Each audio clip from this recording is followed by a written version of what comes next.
ಯಾರು? ಮಹಾಬಲಿ ಬಂದು ಪ್ರಹ್ಲಾದನ ಮೊಮ್ಮಗ. ಅವನು ದೈತ್ಯ ವಂಶದನಾಗಿದ್ರು ಕೂಡ ಈ ಊರನ್ನ ಆಳ್ತಾ ಇರ್ತಾನೆ ರಾಜನಾಗಿ. ಬಟ್ ಬೇರೆಯವ್ರ ಥರ ಅವನು ಇರೋದಿಲ್ಲ. ಅವನು ಜನರಿಗೆ ತುಂಬ ಒಳ್ಳೇದು ಮಾಡ್ತಾ ಇರ್ತಾನೆ. ಈ ಊರಿನ ಜನರಿಗೆ ತುಂಬ ನಿಷ್ಠೆಯಿಂದ ಇರ್ತಾನೆ. ಯಾರಿಗೆ ಏನೇ ಕಷ್ಟ ಅಂತಂದ್ರೂ ಅವ್ರಿಗೆ ಆ ಕಷ್ಟನ ತೀರಿಸಿ ಅವ್ರಿಗೆ ಒಳ್ಳೇದು ಮಾಡುವಂಥದ್ದನ್ನ ಮಾಡ್ತಾ ಇರ್ತಾನೆ.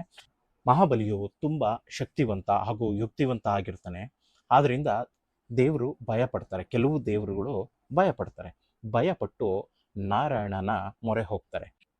ಆಗ ಶ್ರೀಮನ್ನಾರಾಯಣನೇ ವಾಮನನ ಅವತಾರ ಎತ್ತಿ ಈ ಜಾಗದಲ್ಲಿ ಬರ್ತಾನೆ. ಈ ಜಾಗಕ್ಕೆ ವಾಮನನ ಅವತಾರ ಎತ್ತು ಬಂದಾಗ ವಿಷ್ಣು ಬಂದು ವಾಮನನ ಅವತಾರ ಎತ್ತಿದ್ದು ಇದೇ ನಾವು. ಮಹಾಬಲಿಯು ಒಂದು ಯಜ್ಞ ಮಾಡುವಾಗ ಅಲ್ಲಿ ವಾಮನ ಬರ್ತಾನೆ. ಬಂದು ಒಂದು ಜಾಗ ಬೇಕು ನನಗೆ ಅಂತ ಕೇಳ್ತಾನೆ.